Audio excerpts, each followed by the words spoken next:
funny, isn't it, with wearing royal families, particularly when you think about it, they are just a family, but of course their lives, if you like, are played out on the front pages. Recently we had Meghan Markle and Prince Harry apparently not feeling appreciated when they last turned up over here in the United Kingdom for the sad funeral of Her Majesty Queen Elizabeth II.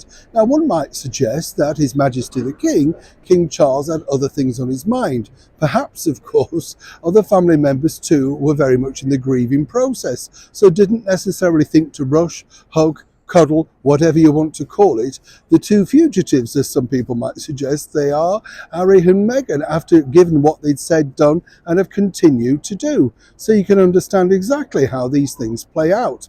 But according to a very well-placed source, there's one thing that apparently Meghan Markle really found very distasteful regarding our wonderful Catherine, Princess of Wales. Something apparently she can't forgive. As ever, let me explain. Hi, good morning. How are you? Nice to see you today. And as ever, thank you so much for joining me. Thank you also for your lovely, kind comments regarding, of course, the Princess and the Duke. If you haven't seen that video, do check it out. Fascinating story. And as someone pointed out to me, it's a strange thing because they said, is that place really, Neil, now just the tube station? It is indeed. They knocked it down. They tried to get a preservation order. We're talking about the Astoria Cinema and Theatre in London. And yeah, sadly, it was just one of those places, even though it'd been up since the 1920s, was bulldozed in this brand new, well, some might suggest modernistic world. Did you know, by the way, that that was one of the first London cinemas also to screen sound movies? Yes, The Jazz Singer with Al Jolson. Everything's got a history, hasn't it? Back as ever, though, to your breaking royal story of the day. Yes, you know, Meghan Markle and Catherine, the Princess of Wales, were never going to become the best of chums, let's be honest. You could sense that on that Wimbledon outfit, couldn't you? You know, while Catherine was demure, you could see that Meghan did not like having to trail behind those oversized white pants and the baggy stripy shirt. Who on earth was styling her, you know? Ronald McDonald? You kind of think, really, on that sort of area, you would have looked and thought, you've got a friend who's a tennis player, she knows the dress code, you must have been before, why would you turn up looking like that? Well, that's what people remember about that particular visit, me in particular.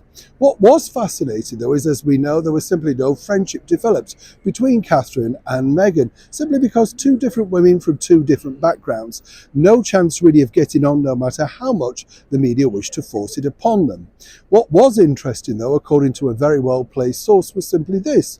As you know, during the debacle of Megxit and the meeting and the phone call that Meghan wasn't allowed to be part of, even though she was going to dial in from Canada, how very gracious of her for her wonderful monarch, Her Majesty the Queen, who soon put a lid on that.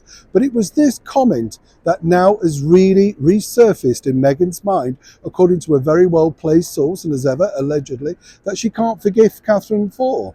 Remember the message or the phrase which has been attributed to our late and wonderful monarch, Queen Elizabeth.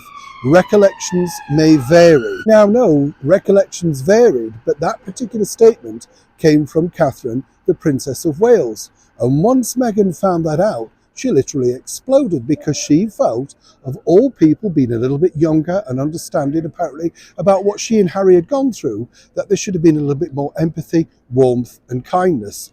Obviously, that wasn't what she thought was happening with that particular statement. And while there's a list of things that apparently Prince Harry and Meghan Markle would like an apology for, that apparent statement is quite frankly top of the list. Now seriously, do we think she's going to be waiting some time? Neil Sean in the very heart of London.